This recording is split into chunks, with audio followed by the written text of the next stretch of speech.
Abinya Iko Channel. Sekarang kita lagi masuk di konten ngopi. Ngobrolin perkara iman. Asik, langsung saja. Let's go. Check the mic and make sure it sound right, boys.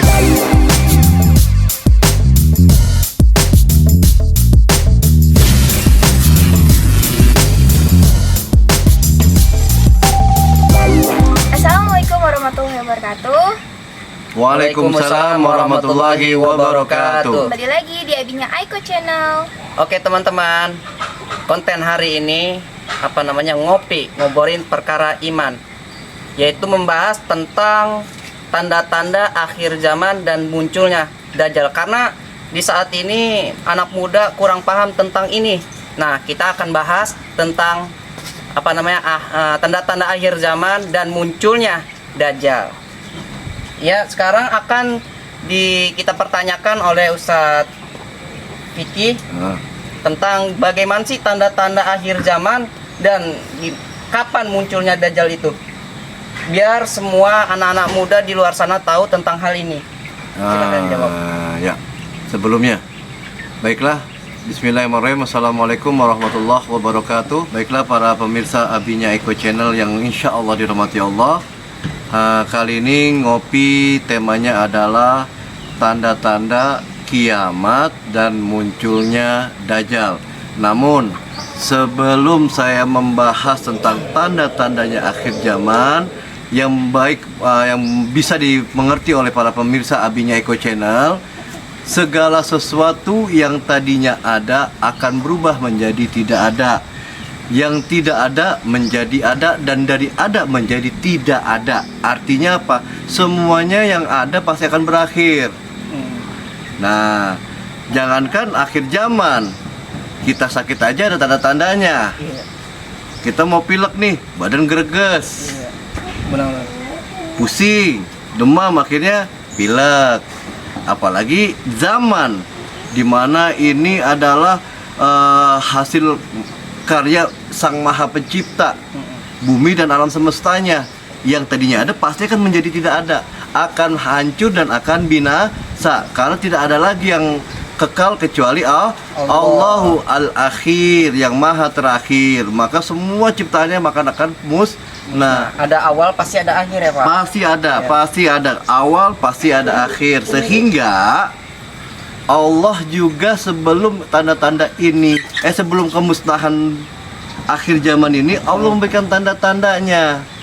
Nah, kebetulan saya nggak mau sembarangan ngomong nih. Di sini ada, saya kutip dari tanda-tanda kiamat dari karyanya Mahmud Rajab Hamadi. Menurut beliau, para pemirsa Iko Channel, bahwasanya tanda-tanda kehancuran atau tanda-tanda kiamat itu ditulis ada 10 tanda-tandanya. Banyak juga Pak? Banyak. Allah maha pengasih, maha penyayang, baik, dikasih 10 tanda-tandanya. Jadi sebelum akhir zaman itu Allah sudah menandakan tanda-tandanya tuh? Tanda-tandanya, sehingga kita bisa prepare. Oh iya. Kita bisa bersiap-siap. Nah, tanda-tandanya yang 10 kita akan bahas nih satu persatu. Yang pertama adalah munculnya Imam Mahdi. Ini didasari dengan hadis Rasulullah. Rasulullah SAW pernah bersabda, Imam Mahdi akan keluar di akhir umatku. Allah akan menurunkan hujan, akan menumbuhkan tanaman di muka bumi, harta akan dibagi secara merata, binatang ternak akan semakin banyak, begitu juga umat akan bertambah besar. Imam Mahdi hidup selama 7 atau 8 tahun. Kita bahas nih Imam Mahdi siapa? Apakah Imam Mahdi sudah muncul di akhir zaman ini atau gimana? Atau belum ada yang mengetahuinya? Wallahu alam bishawab, hanya Allah yang tahu kebenaran. Tapi Rasulullah memberikan tanda-tanda. Yang pertama, Imam Mahdi itu adalah masih keturunannya. Iya. Masih keturunan Nabi besar Muhammad sallallahu alaihi wasallam, dan masih juga memakai nama engkongnya. Siapa? Nabi Muhammad. Iya. Dan dia tanda-tandanya yang diberikan Rasulullah juga, nanti sebelum munculnya Imam Mahdi akan terjadi itu perkara besar. Akan jadi ada peperangan. Perkara besar, pertumpahan darah di Arab. Tepatnya di kota Makkah.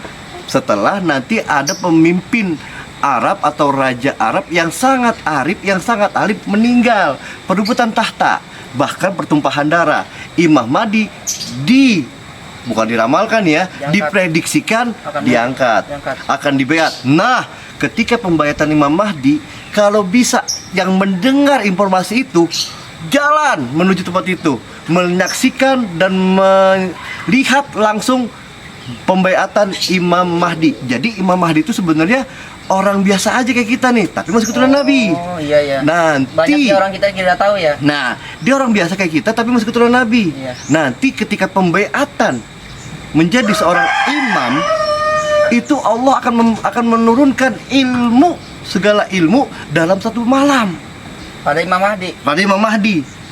Sehingga nanti dia akan menjadi seorang imam. Dan tanda yang lainnya, Imam Mahdi itu bicaranya agak sedikit cadel. Nggak bisa ngomong huruf R. R. Seperti itu. Apa Ini cadelnya R aja atau kan cadel banyak? enggak, R. Dan ketika dia dilahirkan, Iya. ya prediksi juga nih, Iya. itu bisa bicara walaupun sebentar. Jadi Imam Mahdi itu diprediksikan nanti bicaranya agak kurang cakep nih, cadel dia, Cadel. huruf R-nya kurang. Iya. Insya Allah tuh satu malam Allah turunkan ilmunya, ilmu agama, ilmu semuanya deh Pada Imam Mahdi nih, sehingga ketika dibayat Imam Mahdi menjadi imam seutuhnya. Itu adalah tanda-tanda kiamat yang pertama, munculnya Imam Mahdi. Nanti ketika Imam Mahdi memimpin, Berarti ketika Imam Mahdi sudah muncul itu dinamakan kiamat sugro. Kiamat belum, kecil. kiamat subuh mau terjadi di mana-mana. Oh, iya. Longsor, banjir, apa namanya, itu gempa, menuju- tsunami, itu kiamat sugro. Ini menuju kiamat Kiamat kubro kubro. dengan munculnya Imam Mahdi. Ya. Iya. Nanti Imam Mahdi akan memimpin selama 7 sampai 8 tahun, di mana semuanya makmur tuh. Dan di situ juga berbarengan dengan turunnya Nabi Isa. Karena nanti dalam hadis Rasulullah yang membunuh Dajjal itu bukan Imam Mahdi, justru Nabi Isa di depan gerbang kota Madinah. Satu kota yang tidak bisa dihancurkan karena dijaga oleh para malaikat. Oh, jadi berbarengan Imam Mahdi dan Nabi Isa itu akan turun. Dan ketika mereka berdua ini memimpin umat manusia nggak ada yang kelaparan, bahkan kucing nggak ada yang kelaparan. Nanti dulu Pak, banyak orang yang mengetahui bahwasanya Nabi Isa itu ketika diserang katanya banyak yang disalib Pak. Jadi kalau Nabi Isa begini, Nabi Isa nih, Eh, ketika nanti sudah ada Imam Mahdi memimpin umat ini, Allah akan turunkan Nabi Isa di sebuah menara putih di pagi hari, di subuh hari. Di atas menara putih turun. Ketika turun, hujan seperti mutiara tuh indahnya. Nah, akhirnya sholat bareng nih, subuh bareng sama Imam Mahdi. Di hari pertama, Nabi Isa tidak mau menjadi imam. Ya karena kan Nabi Isa lebih dulu Nabi Muhammad. Sedangkan Nabi yang paling penutup para Nabi adalah Nabi Muhammad. Dan kita menurut saya cerita Nabi Muhammad. Maka yang sudah duluan mengikuti ajaran Rasulullah itu yang layak jadi imam. Begitu, paham? Baru nanti Nabi Isa di hari kedua baru mau menjadi imam. Nggak mau jadi imam dia karena dia bukan dia akan menjadi umatnya Nabi Muhammad dan Nabi Isa. iya. Ya. Ya, benar. Jadi ini yang pertama, tanda-tanda kiamat kubro adalah munculnya Imam Mahdi yang masih keturunan Rasulullah yang diberi ilmu pengetahuan oleh Allah dalam satu malam dan dibaiat setelah terjadi pertikaian besar di kota Makkah. Yang kedua adalah tanda-tandanya Dajjal. Dajjal juga terlihat. Selain Imam Mahdi, ada juga kemunculan Dajjal yang diriwayatkan oleh Nabi Muhammad SAW. Dajjal diketahui akan menyebarkan fitnah di muka bumi hanya dalam waktu 40 hari. Dalam hadis riwayat Muslim, Rasulullah bersabda, tidak ada satupun makhluk sejak Adam diciptakan hingga terjadinya kiamat yang fitnahnya lebih besar dari Dajjal. Mau dibahas sekarang atau nanti nih? Ya, Sekarang aja, Pak. Sekarang aja nih. Panjang nih Dajjal nih. Bahwasanya Dajjal itu bermata satu. Benar nggak? Benar. Sebenarnya Rasulullah itu menggambarkan bukan bermata satu. Dia matanya dua. Oh, satunya mungkin saya pernah dengar katanya buta ya, Pak? Buta, bahkan kayak kismis, anggur yang mengering. Jadi sebelah kanannya itu matanya Kecil. kecil. Oh iya. Yang sebelah kirinya agak ke tengah. Makanya seakan-akan matanya satu ada di tengah. Itu yang pertama. Dajjal bukan bermata satu, bermata dua, tapi mata sebelah kanannya rusak. Tahu nggak kenapa rusaknya? Kenapa, Pak? Jadi Dajjal ini Allah tangguhkan kematiannya sampai hari kiamat untuk membawa fitnah yang lebih besar dan tidak ada yang lebih besar daripada fitnah Dajjal.